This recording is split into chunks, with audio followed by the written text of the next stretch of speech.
자, 오늘도 하나님의 은혜가 또 여러분의 삶 속에 넘쳐나기를 바랍니다. 또 성령의 인도하심과 또 성령의 충만함이 여러분의 삶을 오늘 이끌어갈 수 있기를 바랍니다.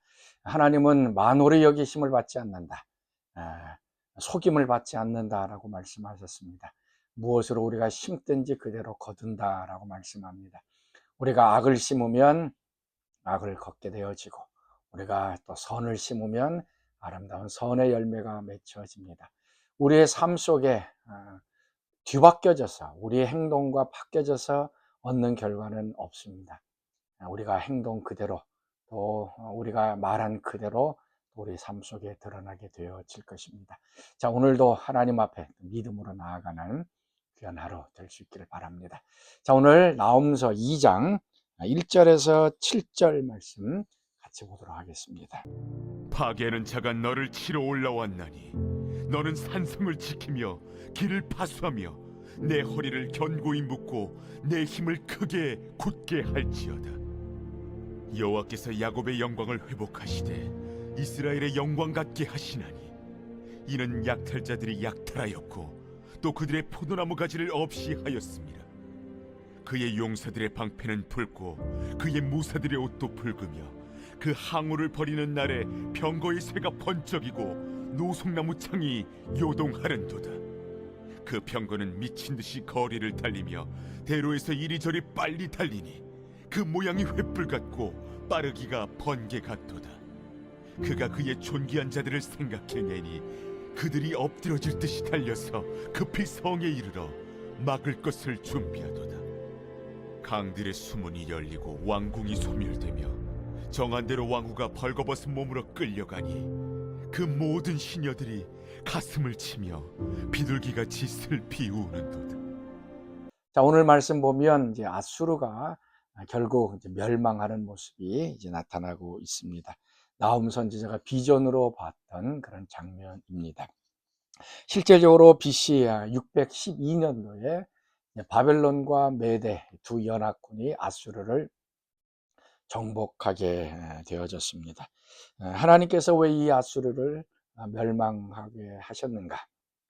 특별히 이 아수르는 다른 민족들보다 더 잔혹하고 무자비하고 너무나도 악했기 때문에 그렇습니다. 그래서 하나님께서는 특별히 이제 이스라엘 백성들을 이제 정복했던 그런 나라, 그리고 북이스라엘 향하여서 자비 하나 없이 결국 맹렬하게 이스라엘을 처리했던 이 아수르를 결국 하나님께서 심판하십니다. 자, 1절 말씀 보면 파괴하는 자가 너를 치러 올라왔나니 너는 산성을 지키며 길을 파수하며, 여기서 파괴하는 자가 이제 너를 치러 왔다. 바벨론을 이야기를 합니다. 파괴하는 자. 근데 영어에서는 이제 스캐터라고 얘기를 합니다. 흩어버리는 자가 이제 올라왔다라고 말씀합니다. 여기서 이제 그 스캐터, 이제 흩어버리는 자라고 하는 것이 또 중요합니다. 왜 그런가 하면 이제 하나님께서 이 북이스라엘을 이제 아수르가 이제 침공했을 때 결국 북이스라엘 완전히 흩어버렸습니다. 자기의 나라로 포로로 끌고 가고 또 다른 민족들로 흩어버렸습니다. 그리고 사마리아 지방의 아수르 사람들을 정착시킴으로 해서 이방인의 도시를 이제 만들어 놓았습니다. 이 아수르가 행했던 그 일, 북이스라엘을 완전히 흩어버렸던 그것을 하나님께서 이제 기억하시고 북이스라엘이 행했던 그대로 하나님께서 이 아수르를 흩어버리시겠다라고 말씀하고 있습니다. 결국 이제 동일하게 갚아주신다라고 하시는 그런 말씀입니다. 우리가 받은 그런 만큼 또 하나님께서 갚아주시고, 우리가 행한 만큼 하나님께서 갚아주신다. 특별히 이제 사사기 1장에 보면 이스라엘 백성들이 이제 가나안 땅에 이제 들어와서 이제 정복 전쟁을 하게 됩니다. 그때 이제 처음으로 전쟁을 시작한 게 이제 유다 지파입니다. 유다 지파가 올라가서 이제 아도니 벳색이라고 하는 이 왕을 붙잡습니다. 그리고 나서 행했던 것이 무언가 하면 이 아도니 벳색의 엄지손가락과 엄지발가락을 잘랐습니다. 좀 희한한 행동이죠. 그냥 왕을 죽이든지 뭐 왕을 그냥 감옥에 갇히든지 뭐 그렇게 단순한 것이 아니라 엄지손가락과 엄지발가락을 잘랐습니다.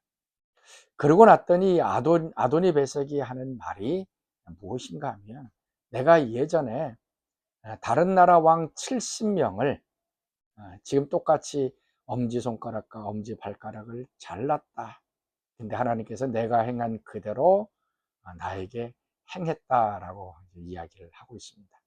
아마 유다 지파 사람들은 자신들이 뭘 하고 있는지 아마 몰랐을 것입니다. 그러나 하나님은 아셨습니다. 하나님은 이 아도니 베섹이 얼마나 치졸하고 아주 악랄하고 아주 무자비하게 엄지손가락과 엄지발가락을 그때 70명의 왕들에게 행했던 거 하나님께서 기억하셔서 그대로 갚아주신 것입니다. 우리의 뭐 속담 가운데 그런 게 있잖아요. 우리가 다른 사람의 눈에서 눈물을 흘리게 하면 우리의 눈에서 이제 피눈물이 나게 된다라고 하는 것입니다. 우리가 다른 사람을 악을 행하고 뭐 그 사람을 사기를 하고 여러 가지 나쁜 행동으로 그 사람을 눈물을 흘리게 한다면 처음에는 그것이 뭐 우리가 이긴 것 같고 뭐 아무 결과가 없는 것처럼 보입니다. 그러나 하나님께서는 우리가 행했던 그 악한 것들을 기억하셔서 우리의 눈에서 눈물이 아닌 피눈물을 흘리게 하셔서 보복하시는 하나님이시라는 겁니다. 이것이 이제 성경에 계속 반복되어져 나오는 하나님의 말씀입니다. 하나님은 보복하시는 하나님이신데 결국 행한 그대로 아니면 그것보다 더 강하게 똑같은 것들로 보복한다라고 하는 것입니다. 그래서 우리 가운데 우리가 다른 사람들로부터 받았던 여러 가지 악한 행위들, 또 무시들, 또 여러 가지 힘들고 어려운 일들, 그래서 우리가 눈물 흘리고 가슴 아파하고 잠도 제대로 자지 못했던 그런 것들 하나님께서 기억하셔서 그 악을 행했던 사람을 향해서 그대로 똑같이 보복해 주신다는 것입니다. 바로 이것이 신원하시는 하나님, 보복하시는 그런 하나님이십니다. 우리가 받은 것만큼 우리의 원수를 향하여 하나님께서 그대로 갚아주십니다. 반대의 상황은 어떻습니까? 만약 우리가 다른 사람을 향해서 악한 일을 저질렀다면 우리는 그것을 잊어버릴 수도 있습니다. 내가 악을 행했다라고 하는 것, 다른 사람의 그 눈에서 눈물이 나게끔 그런 일들을 행했다는 것 그냥 잊어버릴 수가 있습니다. 그런데 하나님께서는 우리가 행했던 그 악함도 기억하셔서 나중에 반드시 우리에게 그대로 갚아주신 것입니다. 지금 나옴 선지자는 아수르가 멸망하는 모습을 아주 생생하게 그려주고 있습니다. 3절에서 5절 말씀에 보면 방패가 붉고 또 무사히 옷도 붉으며 마차는 횃불과도 같이 그리고 번개처럼 빠르다라고 말씀합니다. 방패가 붉었다. 아마 노수로 만들었던 이 방패였는데 햇빛에 이제 반사가 되니까 노란색 그 구리 놋이 벌겋게 이제 빛날 수도 있고요. 아니면 실질적으로 그 방패에다가 빨간 걸로 칠할 수도 있을 것입니다. 얼마나 무서운 모습인지 그리고 마차가 얼마나 빠른지 그래서 공격에 들어갑니다. 6절 말씀에 보면 강들의 수문이 열렸다라고 말씀하고 있습니다. 이 아수르는 세 개의 강이 서로 이제 연결되어져 있는 곳에 있습니다. 그래서 아수르에게는 댐들이 이제 많이 있었습니다. 아마 바벨론 이 사람들이 결국 그 댐을 이제 문을 열어서 많은 물들이 흘러나오게 해서 결국 아수르가 멸망하게 되어집니다. 7절 말씀에 보면 정한 대로 왕후가 벌거벗은 몸으로 끌려가고 모든 시녀들이 가슴을 치며 비둘기같이 슬피 운다라고 얘기합니다. 치욕적인 그런 모습입니다. 이 왕후가 실제 벌거벗은 몸으로 끌려갈 수도 있고 여기서 말하는 왕후라고 하는 것은 또 아수르의 신을 이제 이야기할 수도 있습니다. 그래서 아수르가 섬겼던 그 우상들, 그 신들이 이제 빼앗겨 가게 되면서 그 신전에서 일했던 여러 가지 여자의 그 사제들, 그 종들이 이제 슬퍼 울게 되어집니다. 하나님이 왜 이렇게 아수르를 심판하시는 것입니까? 심판 안 하고 그냥 지나치면 얼마나 좋습니까? 그런데 그 이유는 2절 말씀이죠. 여호와께서 야곱의 영광을 회복시키시겠다라고 말씀합니다. 이미 북이스라엘은 아수르에게 멸망당했습니다. 다 흩어지고 부끄러움을 당했습니다.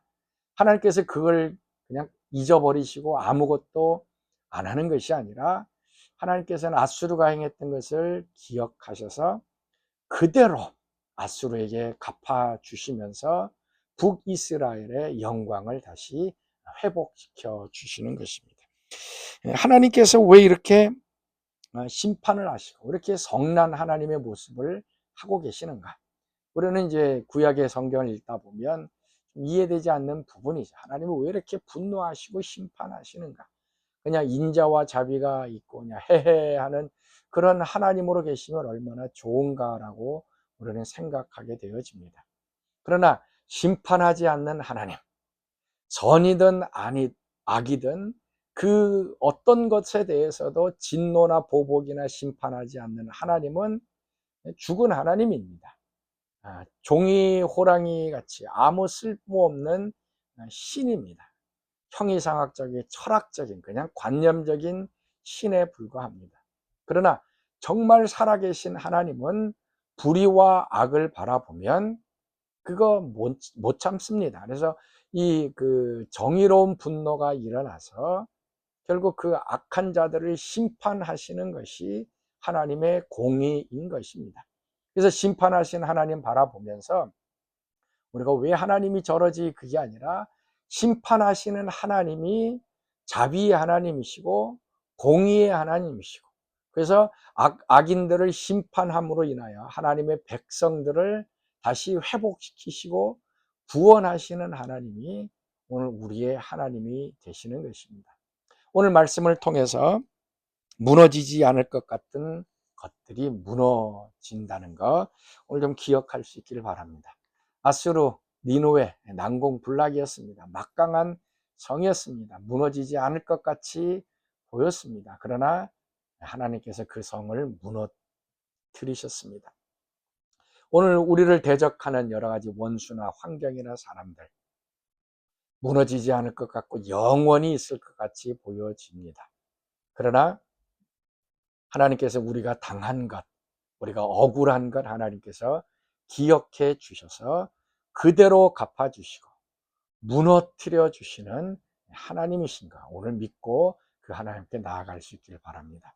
그리고 우리가 받은 그런 억울한 것 아니면 우리가 다른 사람에게 행했던 그 악한 것 그 모든 것들을 하나님께서 기억하셔서 보복하시고 심판하신다는 것 오늘 좀 기억하면서 오늘 우리의 삶을 다시 한번 되돌아볼 수 있기를 바랍니다. 우리가 혹시 다른 사람에게 눈에서 눈물을 흘리게 하지는 않았는지 오늘 내가 교만함으로 인하여서 다른 사람들의 마음이나 삶이 힘들게 하지 않았는가 결국 하나님께서는 우리에게 그대로 보복하실 것 오늘도 기억하면서 하나님 앞에 나아가는 하루 될 수 있기를 바랍니다. 자, 우리 같이 기도하겠습니다. 하나님, 오늘도 우리가 심은 대로 갚아주시는 하나님이신 것을 다시 한번 기억하게 도와주시고 우리가 당했던 여러 가지 억울한 일들, 힘든 일들, 악한 일들 하나님께서 기억하여 주셔서 악한 자들을 심판하시고 보복하시는 귀한 역사 있게 하여 주옵시고 오늘도 우리의 삶을 다시 한번 되돌아보며 선행과 또 의와 사랑을 나타내는 귀한 삶 되도록 역사하여 주옵소서. 또 무너지지 않을 것 같은 것, 또 우리의 영적인 원수나 환경들, 그러나 하나님께서 함께 하시면 무너질 것 오늘도 기억하며 여러 가지 멍에와 쇠사슬로부터 하나님 자유하는 귀한 하루 되게 하여 주옵소서. 예수님의 이름으로 기도하옵나이다. 아멘.